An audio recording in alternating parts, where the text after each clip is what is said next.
Ezagutatik erabilerara igarotzea, hori da Donostiako udaleko euskara zerbitzuak gaur aurkeztu duen ekimenaren helburu nagusia. Hiriko auzoetan euskara eta bere erabilera sustatzeko urratsak ematea da xedea, eta horretarako Bagera eta Bizarrain elkarteen laguntza izan du udalak. Auzoetan ari gera, auzo hoietan bertakoekin lanean ari gera, herritar, eragile, euskalgintza, euskara batzordeak sortu aurreneko, batzutan dagoeneko sortuak ziren.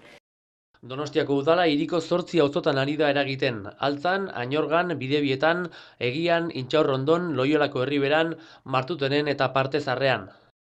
Auzo eta herri bakoitzean euskararen erabilera sustatzeko estrategiak bi ardatz ditu.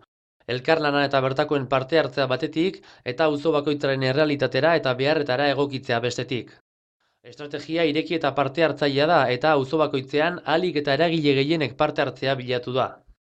Hauekin harremanetan jarri eta batzordeak sortu eta dinamizatzeaz Bagera eta Bizarrain elkarteak arduratu dira. Batzordea osatuta zeuden hoiekin diagnostikoa egin genuen, pixkat auzoaren argazkia eta hori ikusteko, hori zintzuk dian auzoan dauden hutsuneak, bertako ezaugarriak kontutan hartuta ere, nun eragin nahi genuen edo zehazteko, eta gero hoiei lotutako ekintzak edo horrela adosteko.